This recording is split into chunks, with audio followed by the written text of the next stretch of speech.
cálculos, ¿no? Realmente son acúmulos o depósitos de minerales que se van a formar en los cálices o pelvises renales. Cuando este cálculo se ubica en todo el aparato, el tracto urinario, se va a llamar urolitiasis. Pero si este cálculo se va a ubicar a nivel del parénquima, vamos a darle el nombre de nefrocalcinosis. Hay que recordar que la litiasis, luego de las infecciones urinarias y la enfermedad prostática, es la más frecuente patología urológica. Es más frecuente en hombres, ¿no? Casi 3-1. En mujeres, la mayor frecuencia se podría decir que es por causa infecciosa, a diferencia que en hombres es por cuadros metabólicos, por oxalato de calcio, ¿no? La edad promedio es entre 30 y 50 años, ¿no? La edad madura. Sin embargo, pues también hay una carga familiar importante, sobre todo de los cálculos de ácido úrico, de cistina y de santina. Generalmente estos cuadros agudos específicamente se van a dar más en la época de verano, cuando hay más sol, más deshidratación, la orina es más concentrada y se precipitan pues los mismos, ¿no? Y en climas áridos, como por ejemplo en Piura, ¿no? Por eso es que Piura se podría decir que es el departamento donde hay mayor frecuencia de litiasis renal. También hay un componente pues alimentario, la fracción proteica. Cuando la ingesta de alimentos es a predominio de carnes rojas, se ha visto también que hay mayor frecuencia de litiasis. Otro factor importante es el sedentarismo, la baja ingesta de agua, ¿no? Otra cosa importante que debemos mencionar es que es muy recurrente los cuadros de litiasis, es decir, que si ya te dio una vez, es muy probable que te pueda dar. Es de tal frecuencia que se han hecho estudios donde al año, en cuanto a recurrencias, tenemos un 15%, a los 5 años 35%, imagínense, a los 10 años un 50% va a recidivar, ¿no? Hablan de la raza también, ¿no? Más frecuente en la raza blanca, ¿no? Es importante saber por qué se forman estos cálculos, ¿no? Normalmente hay un equilibrio entre los factores promotores e inhibidores de la formación de cálculos, pero cuando ya se forman es porque hay un desbalance en estos factores, ¿no? Obviamente hay una serie de teorías sobre la formación de estos cálculos. Se habla de la sobresaturación y cristalización. Se habla de la deficiencia de los inhibidores de la cristalización. Hay una teoría sobre la matriz proteica, sobre la litogénesis infecciosa y sobre los inductores de la cristalización, ¿no? En la formación de los cálculos se van a distinguir dos estadios, el estadio inicial o de nucleación y el estadio de crecimiento y de agregación de los cristales. En el estadio inicial vamos a tener pues que se van a encontrar las famosas, el barro. A veces se dice, no, solamente hay barro, ¿no? Va a haber una precipitación de las diversas sales, las cuales están condicionadas obviamente por factores, ¿no? Como los factores de inhibidores, por ejemplo, la falta, disminución, los citratos, el pirofosfato también, ¿no? Habría que ver el factor, puede ser un factor genético u otro, o una medicación también, ¿no? Otro factor importante es cuando estos compuestos son de alto peso molecular, por ejemplo, las mucoproteínas, etcétera, y estas obviamente se van a eliminar, pues. Y el otro tema es la sobresaturación de los elementos que se encuentran en la orina, ¿no? Entonces hay como un núcleo que se puede formar, una pequeña, pero luego hay un estadio de crecimiento y a este núcleo se van a agregar más cristales. Ya en esa etapa vamos a ver que los cálculos ya se hacen visibles macroscópicamente, ¿no? Entonces habíamos hablado del barro, la arenilla al inicio, que es en la etapa de nucleación, y luego ahora ya hablamos ya de cálculos cuando estamos hablando de la etapa de crecimiento. Es importante porque crecen de tal forma, ¿no? Que incluso toman como molde, ¿no? El aparato pielocalicial. Y estos cálculos pues se van a llamar los famosos cálculos coraliformes, ¿no? Entonces, cuando hablamos de sobresaturación, hablamos de que la carga del soluto es bastante elevada, ¿no? Del elemento, y por lo tanto la orina va a tener también que eliminar mayor cantidad para mantener este elemento disminuido en sangre, en los valores normales, ¿no? El pH urinario también va a alterar el tema de la sobresaturación, la fuerza iónica del elemento presente. Cuando hablamos de factores, la disminución de la inhibición de la cristalización, estamos hablando de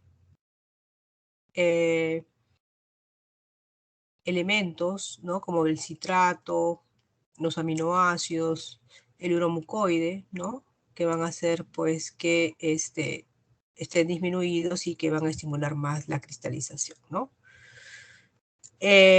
Otro elemento también es el pirofosfato, ¿no? Que se trabaja mucho, es un elemento inorgánico.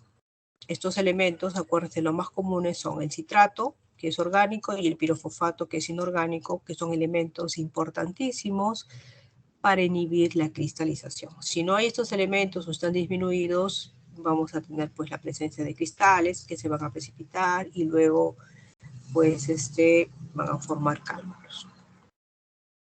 Pero también tenemos facilitadores de la cristalización, la matriz orgánica, el urato monosódico y la éstasis urinaria, ¿ya?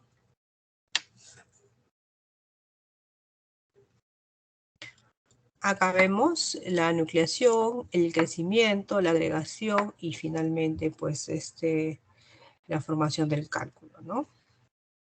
Sin embargo, en cada etapa vemos que hay inhibidores que inhiben que siga evolucionando y se siga formando estos cálculos. En la primera etapa de nucleación, factores importantes que inhiben esta etapa son los citratos y las glucoproteínas. La etapa de crecimiento, ¿no? Se habla de las glucoproteínas para la nefrocaleína. En la etapa de agregación, también el citrato. Acá es más importante todavía el citrato, el pirofosfato,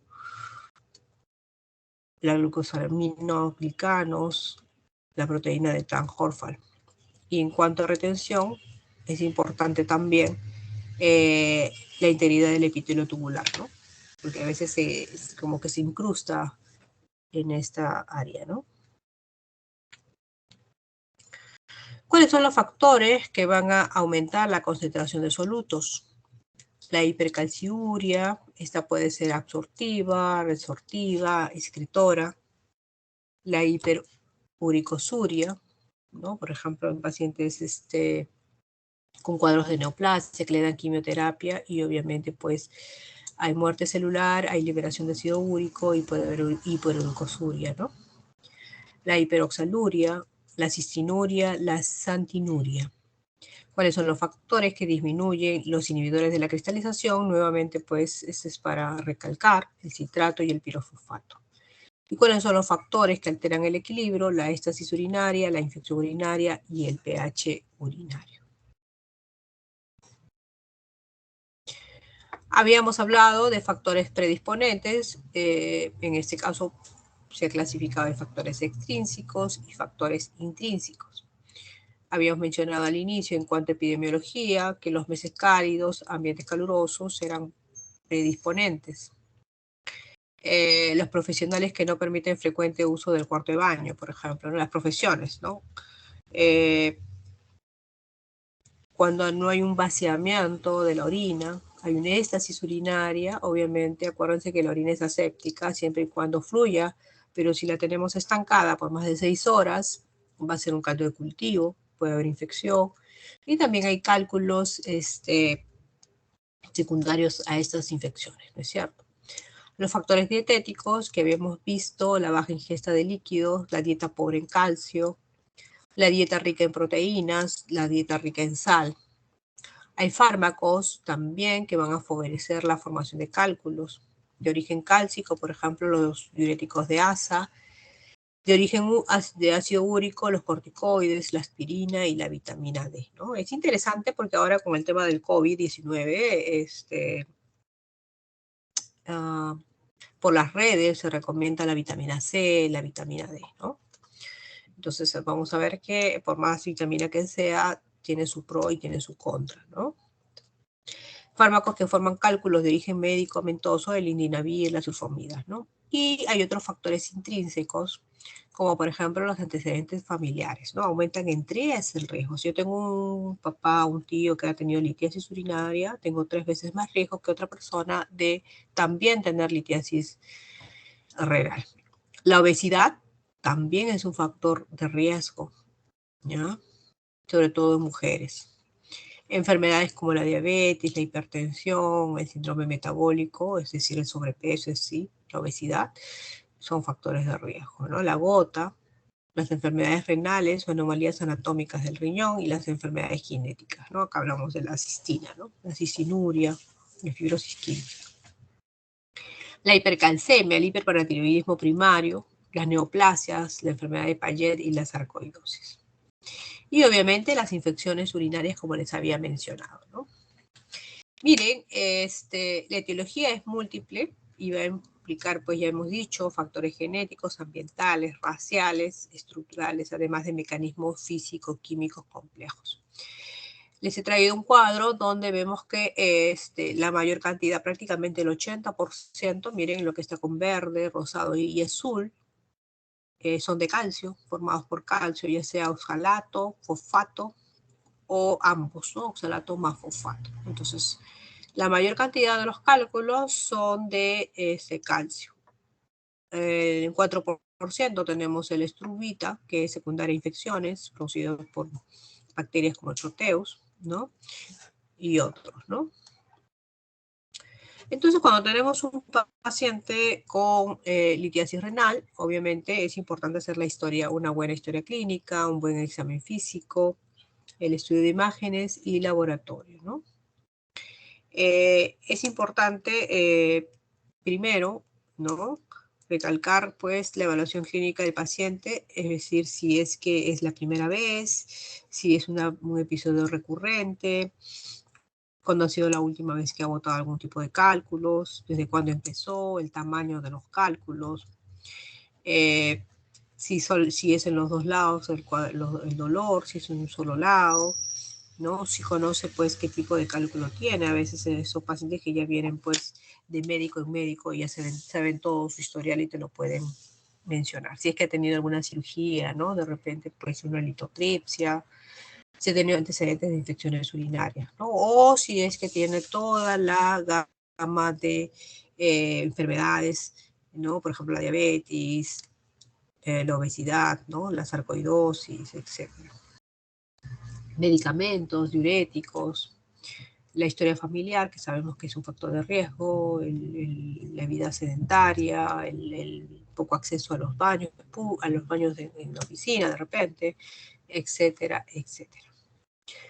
Muy bien, y luego también dentro de toda la evaluación que le vamos a pedir, ¿no? Si es la primera vez probablemente y no sabemos pues qué tipo de cálculos, voy a pedirle pues cómo está el calcio, cómo está el oxalato, si hay citratus, cómo está el citrato, cómo está el pH de la orina, ¿no? Voy a hacerle también una pesquisa nutricional, ¿no? Si es que hay baja ingesta de líquidos, de calcio, de oxalato, etc. Es importante una ecografía, o muchos de ellos ya vienen con toda su historia y adherida a ella, pues de repente, pues una ecografía anterior donde te diga algún tipo de factor de riesgo que pueda tener de repente una hipertrofia prostática, de repente una estenosis ureteral, etcétera, etcétera.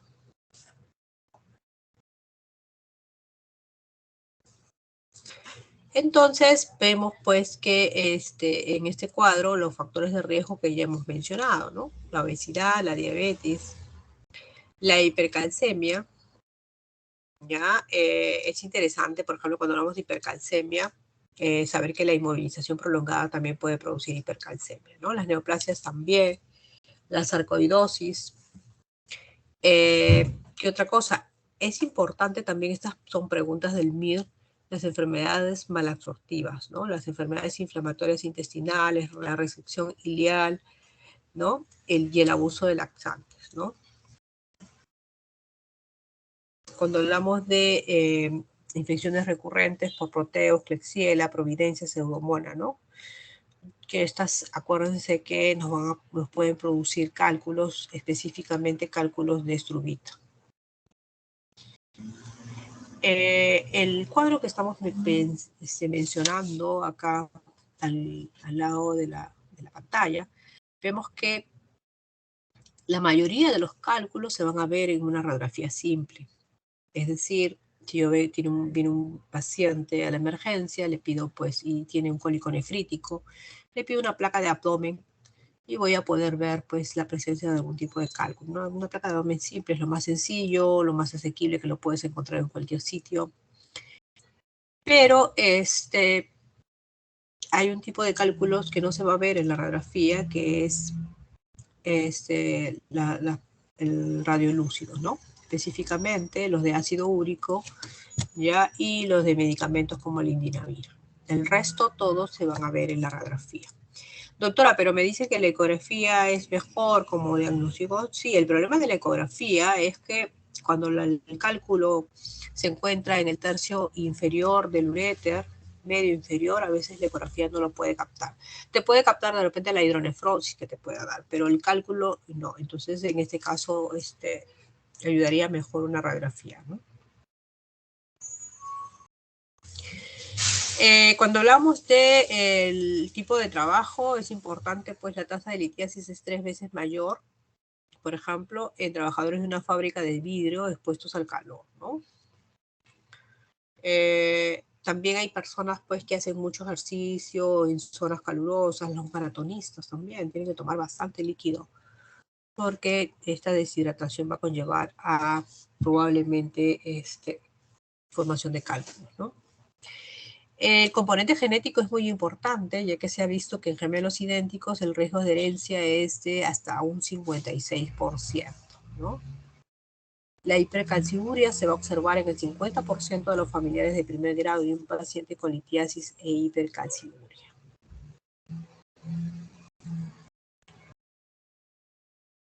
Entonces, acuérdense que enfermedades hereditarias, ¿no?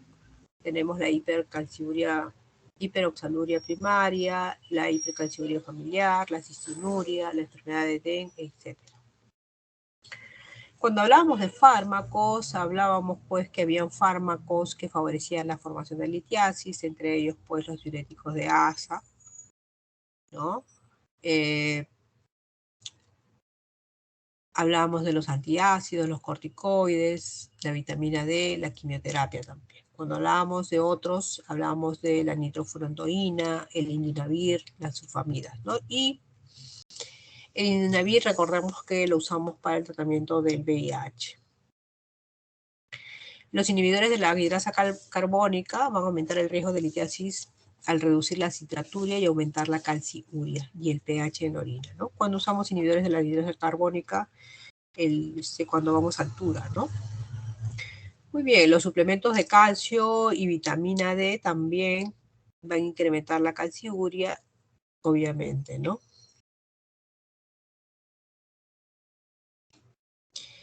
Es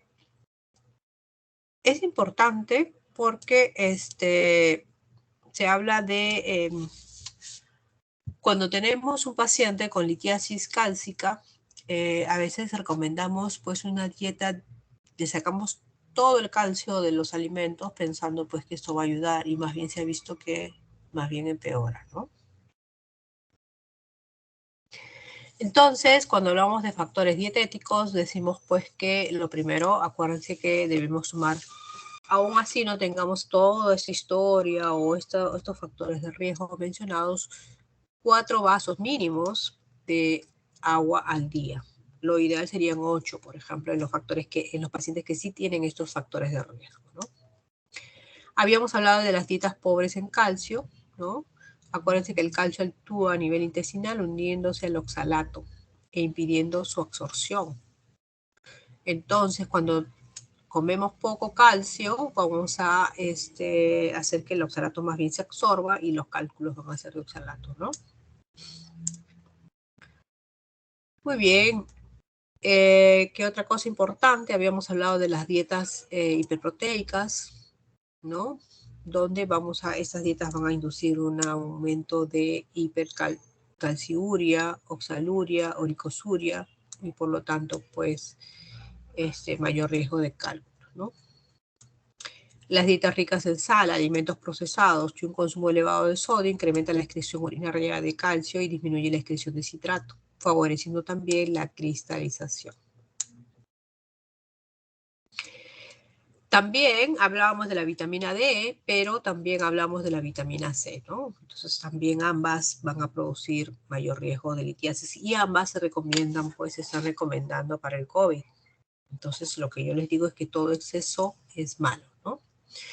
¿Cuál es el cuadro clínico? Es dolor matutino de tipo cólico, que es un dolor, pues, que viene y se va, no es un dolor constante. Estos cuadros de dolor llegan a un ACME que puede ser, si lo gradúan, entre 8 y 10, dura de 20 a 60 minutos, el inicio es súbito, unilateral, muy intenso, o sea, se asemeja al dolor de parto, no mejora con el reposo, ¿no?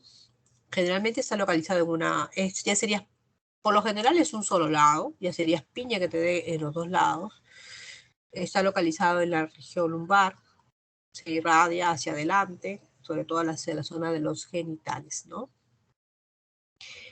El paciente busca una posición antálgica, algunos libros describen que es poniéndose la mano hacia atrás, pero lo que se sabe es que el paciente busca, pues no puede estar sentado, está inquieto, no logra encontrar una posición que le calme, ¿no? El segundo síntoma más importante, en este caso signo, es la hematuria, ¿ya?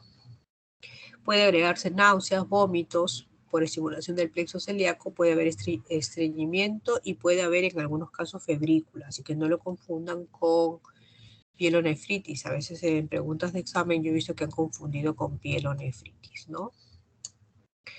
Acá ven, miren, de acuerdo a la ubicación, a veces podemos ponerle un poquito de nombre, no solamente llamarla litiasis, sino podemos poner una litiasis piélica, una litiasis en el cuello de cáliz, una litiasis vesical, una litiasis en la unión uretero-vesical, una litiasis prostática, una litiasis ureteral en la zona del cruce de los vasos ilíacos, etcétera, etcétera. Entonces, esto ya lo hemos visto. Al examen físico vamos a encontrar un abdomen blando, depresible, sin signos de peritonismo y con cierto timpanismo, ¿no? Los puntos renolaterales pueden ser positivos, la puniopercusión lumbar también. Ahora, es importante hacer un diagnóstico diferencial porque a veces no todo cólico renal específicamente pues va a ser pues una litiasis. Lo que pasa es que es tan aparatoso este cuadro que a veces pues podemos confundirnos con otros cuadros, como por ejemplo, a ver, la famosa pielonefritis, de repente un infarto renal, una torsión de cordón espermático, una torsión de ovario, un ovario ectópico, perdón, un embarazo ectópico, una salpingitis, una apendicitis. Hemos tenido bastantes pacientes con pielonefritis y se les ha confundido pues con cuadros de apendicitis, ¿no? Muy bien. Entonces, una vez que ya tenemos a nuestra paciente con diagnosticada de litiasis, tenemos que hacer pues un estudio metabólico para ver pues cómo podemos tratar a ese paciente, ¿no? A veces lo ideal es estudiar el cálculo, ¿no? Si es que el paciente elimina el cálculo, mandarlo a estudiar y poder definir pues qué componentes tiene para poder pues dar un tratamiento óptimo, pero a veces no tenemos esa suerte de tener el cálculo y por lo general tomamos la decisión pues que Como el 80% es de causa por calcio, asumimos y le retiramos los factores pues, que sean, por ejemplo, por ácido úrico o por cuadro infeccioso, asumimos que es de calcio, ¿no? Entonces, el estudio metabólico debe realizarse a partir de la tercera semana de la expulsión de la litiasis. Entonces le hacemos pues todo lo que es calcio, fósforo, ácido úrico, creatinina, potasio, magnesio, bicarbonato, obviamente, ¿no? ¿Qué más? Si yo tengo un paciente con una historia de hipercalcemia, tengo que hacer un estudio además, ¿no? Además de repente, dosaje de vitamina D, dosaje de paratormona, etcétera, etcétera. No solamente el estudio es en sangre, sino es importante cómo está la orina, ¿no? Ahí tengo que ver, pues, cómo está el citrato, el oxalato, el ácido úrico, los electrolitos en orina, el magnesio, etcétera. Es interesante definir que para hacer este estudio en orina no es suficiente una orina al azar, tenemos que tratar de hacerlo en una orina recolectada en 24 horas para tener pues un estudio un poquito más fidedigno. Muy bien. Entonces recordemos pues que si es la primera vez hacemos un estudio simple, pero si ya es un paciente con recidiva, recurrencia, yo tengo que hacer pues un estudio ampliado, ¿no?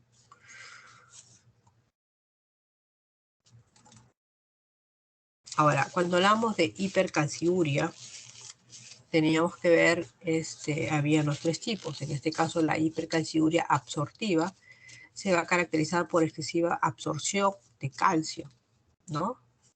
¿En qué casos se va a producir? Generalmente vamos a encontrarlo cuando, cuando sujetos hipercalciúricos se produce el proceso fisiológico normal en el cual la mayor absorción intestinal de calcio hay mayor eliminación urinaria. Entonces, habría que ver por qué motivos este paciente absorbe mayor cantidad de calcio, ¿no? Entonces, ¿en qué casos? A ver, por ejemplo, en la sarcoidosis, en el mieloma también hay hipercalcemia, ¿no? Entonces habría que ver. Entonces acá vamos a tener que la paratormona va a estar disminuida. Es importante. Porque el aumento de calcio va a mantener suprimida esta paratormona. Sin embargo, vamos a tener la hipercalciuria reabsortiva por incremento de la reabsorción ósea. Entonces, ¿quién incrementa el estímulo de la reabsorción ósea? La paratormona. ¿Ya? Entonces, vamos a encontrar primero que en este caso vamos a encontrar una remodelación ósea, ¿ya? Que se asume secundaria a un aumento de la paratormona. ¿Pero en qué caso se da esto? Generalmente en enfermedades renales. Pero si no tiene enfermedad renal, y tenemos una remodelación ósea y el PTH está disminuido, obviamente vamos a ver otras causantes. En este caso, el calcitriol, las prostaglandinas, ¿no? Que puedan ser otras causantes de esta remodelación ósea. Y luego tenemos en tercer lugar la hipercalciuria renal, que ya conocemos la hipercalciuria renal. Acuérdense que hay hipocalcemia, hiperfosfatemia y disminución de la PTH. Entonces, de todas de las tres, la única que va a tener disminución de la PTH, en este caso, perdón, este aumento de la paratormona, ¿no? A diferencia de las otras dos que había disminución de la paratormona, va a ser la de causa renal, ¿no? Entonces, acá va a haber pues una reabsorción tubular porque acuérdense que hay una enfermedad renal, esto hace que no haya una función tubular adecuada, hay una alteración en la reabsorción tubular del calcio, esto va a estimular la paratormona, ¿cierto? Esta paratormona va a estimular el aumento de la vitamina D con estimulación de la absorción intestinal del calcio y por lo tanto vas a encontrar pues de repente en algún momento calcio alto, ¿no? Este calcio alto va a hacer que se elimine y va a haber hipercalciuria. Entonces, acuérdense las causas renales específicamente, estamos hablando del síndrome de Batten, la enfermedad de Den, la hipomagnesemia familiar, etc., la nefrocalcinosis también. Cuando hablamos de hipercalciuria, nuevamente para recalcar, acuérdense que la hipercalciuria puede ser secundaria al hiperparatiroidismo, también enfermedades malignas como la sarcoidosis, ¿qué más? El mieloma. Puede haber aumento de calcio circulante proveniente del hueso o el intestino. Puede haber disminución de la reabsorción del calcio a nivel tubular renal, la acidosis tubular renal, el espacio de volumen, diuréticos de asa, la depresión de fósforo y la carga proteica. ¿Cuál es el tratamiento de la hipercalciuria? Aumentar el volumen, ya hemos dicho, 8 vasos de agua al día, modificar la dieta. Acuérdense que disminuir pues la ingesta de carnes rojas, disminuir la ingesta de calcio, pero en forma muy leve, restricción de sodio. Otra cosa importante es que yo, por ejemplo, recomiendo las tiacidas, ¿no? La hidroclorotiazida, generalmente viene pastillitas de 50 miligramos, yo puedo dar 25, mitad de tableta diaria, ¿no? Y me va a ayudar mucho a disminuir esta eliminación de calcio por la orina y estimular la formación de cálculos, ¿no? Acá vemos fotos de cálculos de oxalato de calcio. Vemos claramente el núcleo y alrededor de él cómo se va formando más y agrandando estos cálculos, ¿no? Luego tenemos la hiperuricosuria, es cuando la excreción de ácido úrico es mayor de 800 miligramos por día en hombres o mayor de 750 miligramos por día en mujeres. Bueno, yo creo que ustedes saben que el ácido úrico es el producto final del metabolismo de las purinas, ¿no? Y se produce pues cuando hay destrucción celular, ¿no? La acidosis metabólica crónica puede aumentar el metabolismo proteico y resultar en hiperuricosuria. La deshidratación también. Recordemos que hay una enfermedad pues característica que es la famosa gota, ¿no?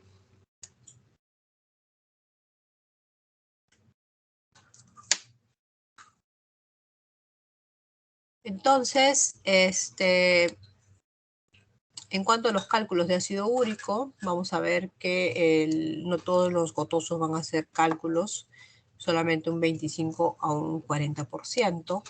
Sin embargo, pues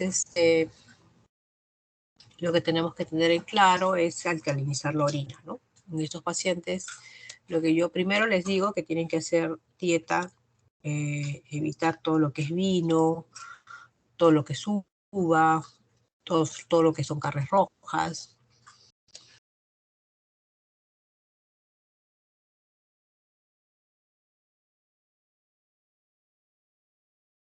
Orina con bicarbonato oral.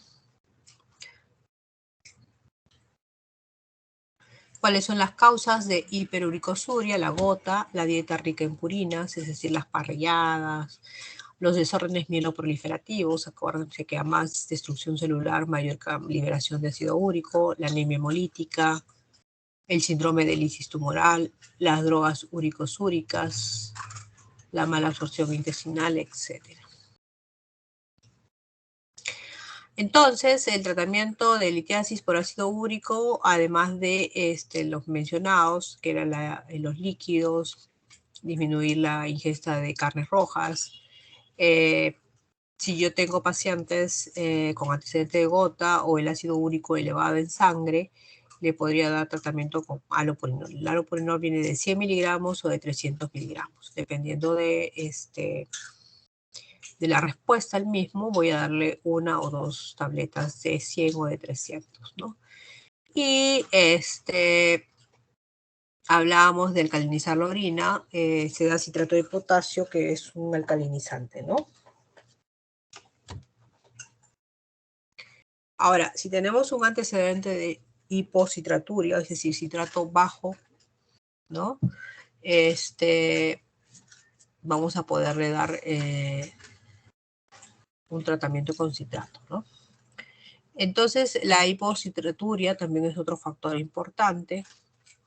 ¿Y por qué? Porque el citrato se va a unir pues al calcio y va a disminuir su concentración o su absorción, su eliminación por orina y sobresaturación de la misma.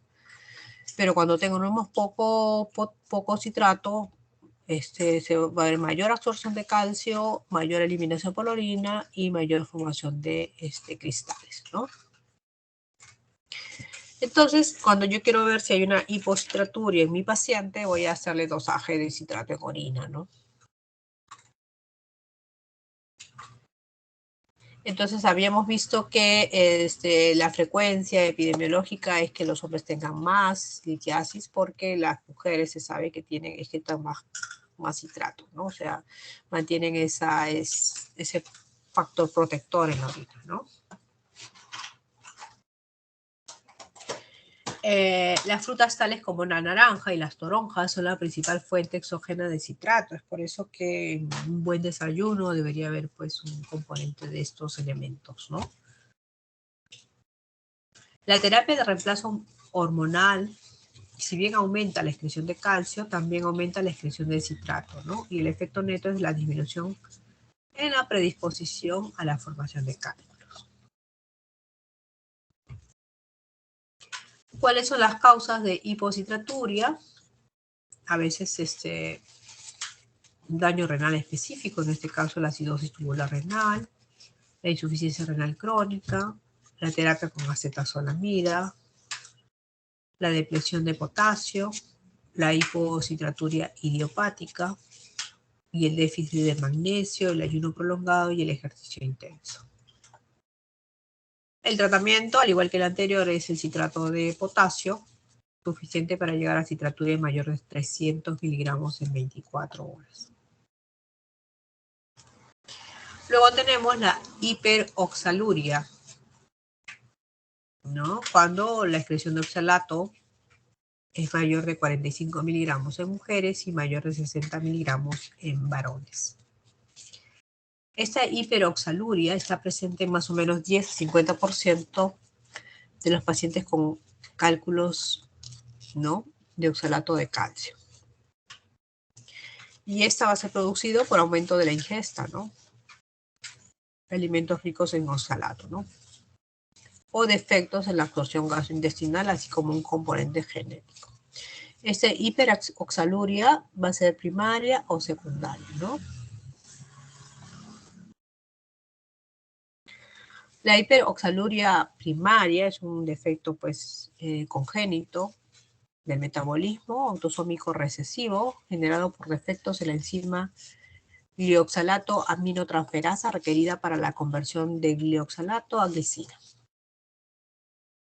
Entonces, acordémonos pues que el tema puede ser hereditario, ¿no?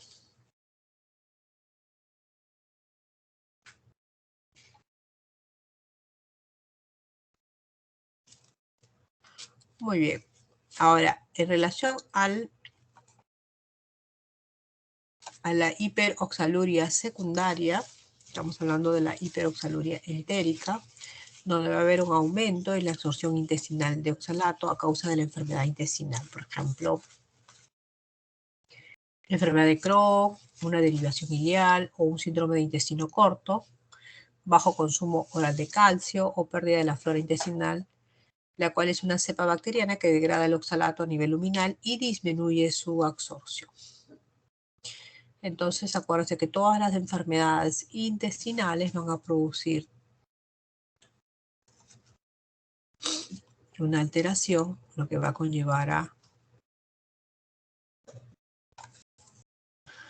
lo que va a conllevar a un factor de riesgo de litiasis, ¿no?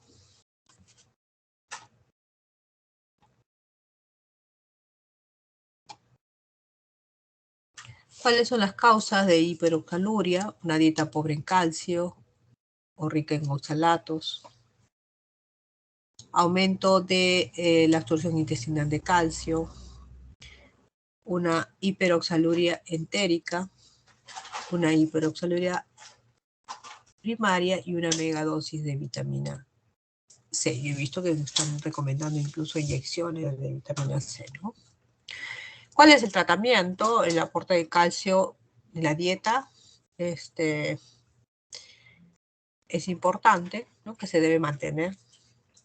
La dieta baja en oxalato y baja en grasas y el tratamiento pues del problema digestivo, ¿no? Luego tenemos los cálculos de cistina, que no son muy comunes, ¿no? Representan menos del 1% de los cálculos. Recordemos que esta alteración en la cistina es un desorden pues hereditario, donde hay una reabsorción anormal, prácticamente defectuosa, ¿no? De los aminoácidos cistina, lisina, arginina y ornitina, ¿no?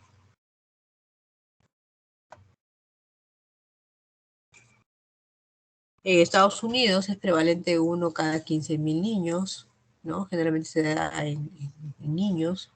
1 o 2% presentan cálculos urinarios y otros problemas ya, cálculos a nivel del riñón, ¿no? Entonces, cuando yo sospecho que es un paciente con cálculos de cistina, cuando son niños con historia de cálculos, recurrencias y hay una historia familiar importante, ¿no? El tratamiento es la dieta, hidratar y alcalinizar la orina y el uso de agentes quelantes de la cistina. Luego tenemos los famosos cálculos de Struvita, llamados también de triple sal, puesto que está constituido por magnesio, fosfato y amonio, ¿no? Generalmente de todos los cálculos, más o menos un 4, algunos libros te hablan de un 4 o 5%, otros hasta que puede llegar hasta un 10%, ¿no? Estos se van a producir por generalmente pues son pacientes que han tenido infecciones urinarias, ¿no? Con bacterias productoras de ureasa, las cuales degradan la urea a amonio, ¿no? Alcalinizando la orina y por lo tanto pues me pueden dar estos famosos cálculos de Struvita. Estas bacterias son, por ejemplo, la más común, ¿no? En infecciones, la Klebsiella. Pero también tenemos proteos, Morganella, el Corynebacterio, más raramente la E. coli y la Pseudomonas, ¿no? Es interesante porque tienen tendencia a formar cálculos con apariencia de coral. De ahí viene el nombre de coraliformes, ¿no? O cuernos de ciervo. Entonces, que se van a, prácticamente se pegan a nivel del uroterio, ¿no? Se quedan ahí, son bastante difíciles de eliminar.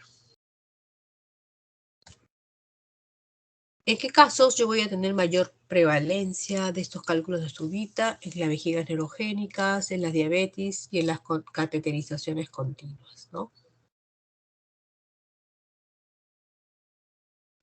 El tratamiento de estos cálculos son quirúrgicos y metabólicos, ¿no? Sin embargo, para estos cálculos de Struvita no solamente es necesaria la infección, ¿no? Sino que estos pacientes ya tienen un factor de riesgo, ya tienen de repente de fondo hipercalciuria o tienen hiperuricemia, ¿no?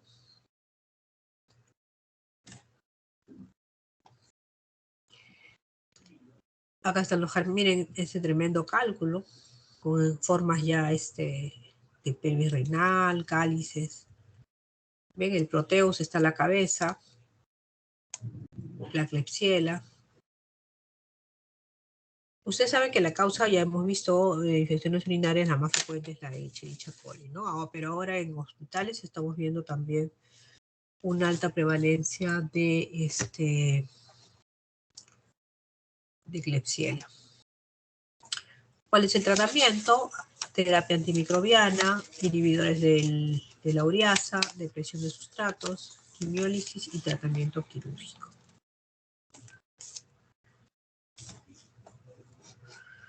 Generalmente trabajamos más que con los otros elementos, con el tratamiento antibiótico y con el tratamiento quirúrgico. A ver, ¿cuál es el diagnóstico diferencial? Obviamente, si tiene hematuria con un quiste renal, una neoplasia de riñón o de vejiga, una tuberculosis, una infección del tracto urinario. Por el dolor, con una diverticulitis, una apendicitis, una isquemia mesentérica, un embarazo ectópico. Por el tema de el cólico, podría decir, un plastón, una enfermedad de Crohn, un absceso, etc. Entonces ya sabemos que tenemos que hacer todo un estudio, ¿no? El tema de la hematuria, evaluar muy bien. La ausencia de la misma no quiere decir que no haya litiasis. Hay que pedir una radiografía del abdomen, que hemos mencionado. Ecografía abdominal, el problema es que no visualiza la litiasis en uréter medio e inferior. Y la TAC de abdomen es la mejor opción, ¿no? Visualiza el 99% de la litiasis en su apariencia, densidad y localización. Acá en rojo ven las contraindicaciones, pues, ¿no? O las no ventajas de pedir algunas pruebas, ¿no?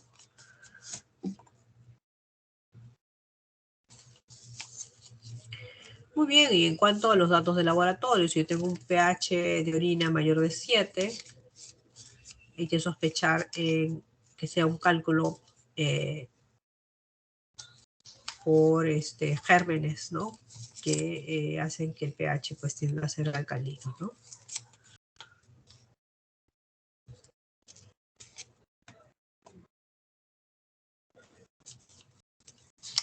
Habíamos hablado que en la radiografía de abdomen el 90% de los cálculos son radiopacos, ¿no? Y en qué casos no son radiopacos, los cálculos de ácido úrico, de sulfamidas y santinas, ¿no?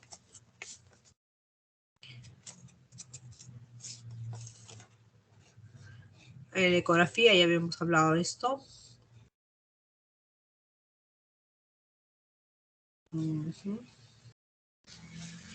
La urografía intravenosa, el problema es que hay que ponerle contraste a nuestro paciente. El problema es que pueden hacer alergia, está contraindicado en insuficiencia renal crónica, en deshidratados, en diabéticos que tienen factores de riesgo, ¿no? Pero lo bueno es que me va a dar un estudio morfológico y funcional. Vamos a ver los cálculos, el tamaño, la localización y si es que hay una obstrucción importante de la salida de la orina, ¿no?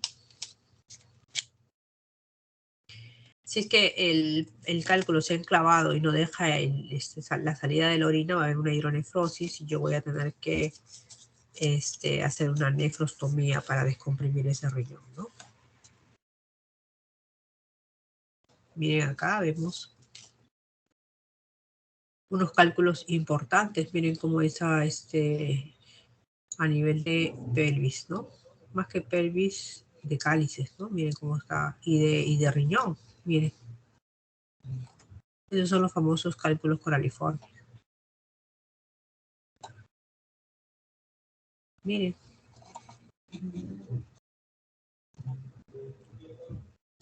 Importante. Ah, ya, otra cosa importante es que si queremos ver los cálculos, no hay que poner contraste. Por ejemplo, estas muestras son con contraste, entonces como que no te deja evaluar bien el cálculo, ¿no? Acá vemos este hilito que vemos acá, ¿no? Porque hay una obstrucción en la salida de la orina. Acá hay una obstrucción.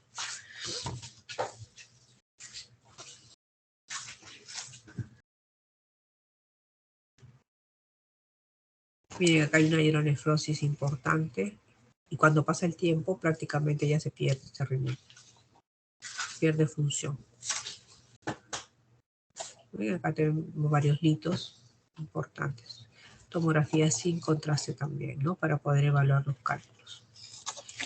Y esta es una gammagrafía, conocida también como radiorenograma. Miren, acá se ve, es importante porque ve la función diferencial en ambos riñones.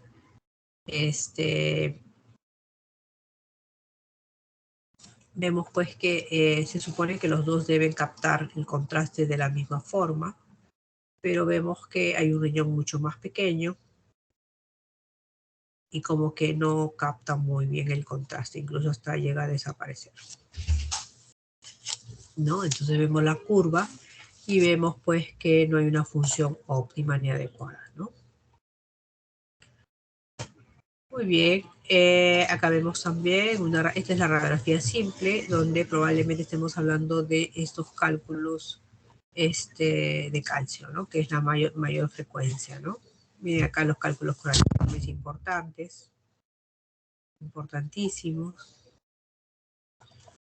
¿Cuáles son las complicaciones de esta litiasis? Infección, una neuropatía obstructiva, una anuria y una insuficiencia renal crónica si es que no es tratado a tiempo.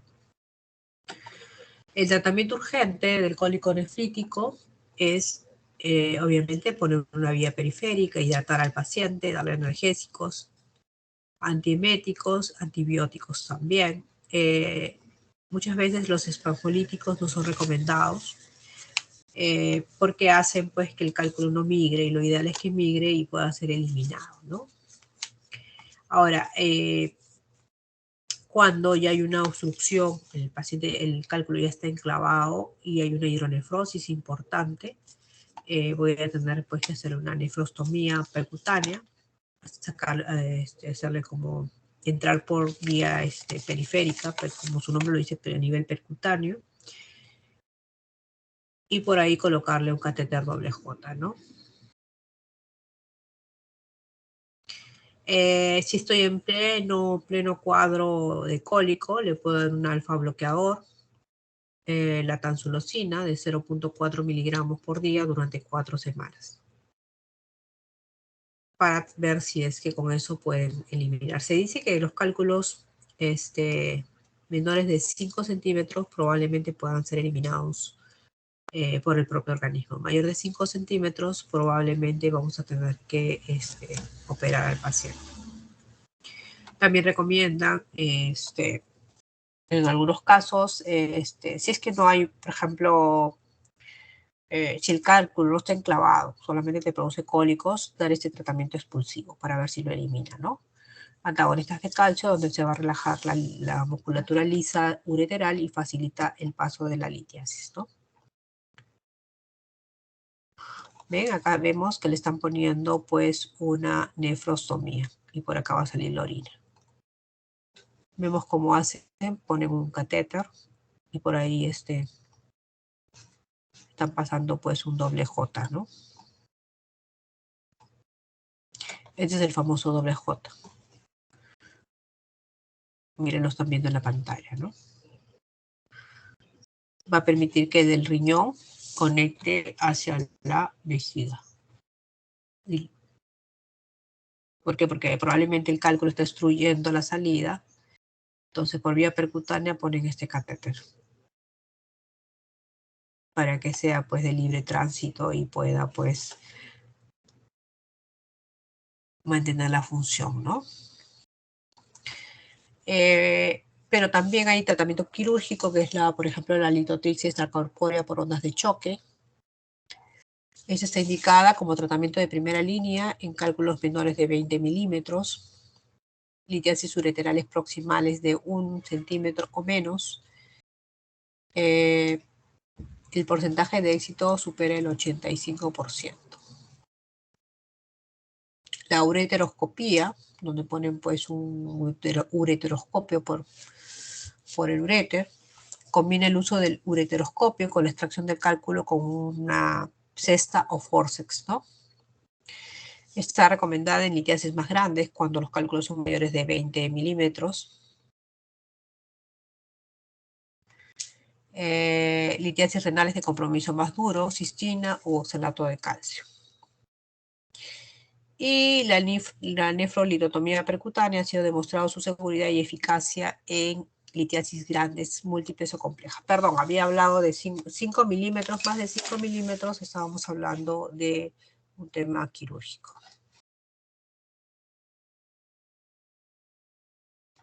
Acá tenemos el equipo. Acá tenemos se podría decir el equipo urológico. En la cesta de forceps, así sacan el cálculo.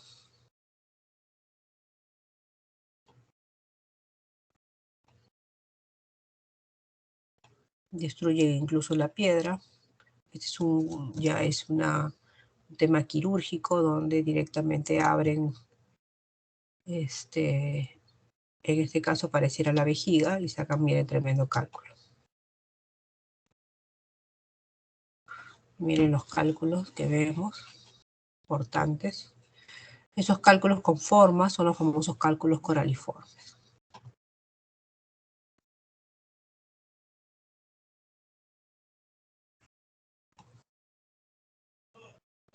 Entonces, aporte de líquidos, la alimentación, evitar el sobrepeso. Si es un cálculo de fosfocálcico, tengo que dar acidificantes. Y si es un cálculo de ácido úrico, tengo que dar alcalinizantes, ¿no? Actividad física y obviamente, pues, la corrección es quirúrgica si es en defectos, pues, ¿no? Que tenga el paciente. Recomendaciones dietéticas, se recomienda 3 a 5 litros, perdón, 2.5 a 3 litros de líquidos diarios. El café, el té, la cerveza y el vino reducen el riesgo de litiasis, pero no por eso abusen, ¿ya? La ingesta de sodio debería ser reducida a 100.000 equivalentes, lo que corresponde a 5 gramos de sal por día. Se recomienda restricción de oxalato, ¿no? Presente, por ejemplo, en la espinaca, la acelga, la berenjena, la coliflor, el apio, la sopa de tomates, las frutillas, el chocolate y los granos enteros. Un alto consumo de carbohidratos, además de la obesidad, causa un aumento de la excreción urinaria de calcio. Una dieta alta en calcio está asociada con un menor riesgo de formación de cálculos, además de contribuir a preservar la densidad ósea, ¿ya? La restricción de calcio aumenta la secreción de vitamina D, que incrementa la reabsorción del hueso y promueve la hipercalciuria. Se recomienda mantener una adecuada ingesta de frutas y verduras como mecanismo protector. En hipercalciuria, acuérdense, acá están los tratamientos específicos, ¿no? Hacemos pues una prueba en sangre y vemos pues qué cantidad, si sobrepasa esto, vamos a tener que dar tratamiento, ¿no? Yo doy mucho el tema de las tiacidas, rara vez doy el citrato de potasio. El cuadro de hiperoxaluria, generalmente tengo que ver si es hereditario, si es secundario a mala absorción. Si es secundario a mala absorción, tengo que tratar de corregirlo, ¿no? Doy bastante líquido y en algunos casos, pues, más que otra cosa es eso, ¿no? Corrección de la mala absorción. En la hipocitraturia puedo dar citrato de potasio, que ya habíamos hablado. Por ácido úrico, alcalinizar la orina, con el bicarbonato de sodio, el citrato de sodio también, y en algunos casos el ácido úrico, si se encuentra elevado en sangre, le doy allopurinol. Y sobre todo la dieta, no se olviden eliminar las carnes, eliminar el vino, eliminar la uva, ¿no? En la litiasis por cistina, igual alcalinizar la orina, la penicilamina, ¿no? Que es un inhibidor en la síntesis de cistina. Y obviamente en los cálculos por Proteus, por Destrubita, dar antibióticos, tratar siempre la infección.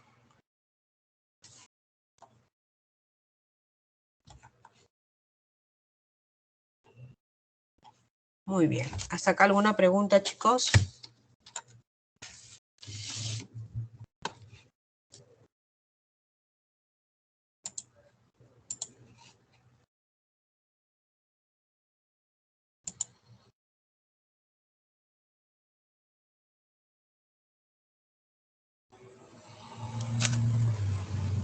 ¿Me escucharon?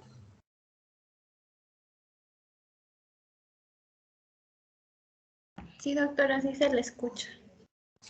Muy bien. Veo que se han quedado pues sin preguntas. Todo está claro, asumo, ¿no? Muy bien. Entonces el día de mañana no se olviden que tenemos el seminario. Sí, doctora, a Entonces, las 8 de la noche. 8 de la noche. ¿No quieren mañana temprano, en la mañana? Pues también en la Mañana noche. el doctor Taipe tiene seminario a las 7 de la mañana. Después de eso podría ser. Ya, pero consúltale, que estamos en comunicación con el celular.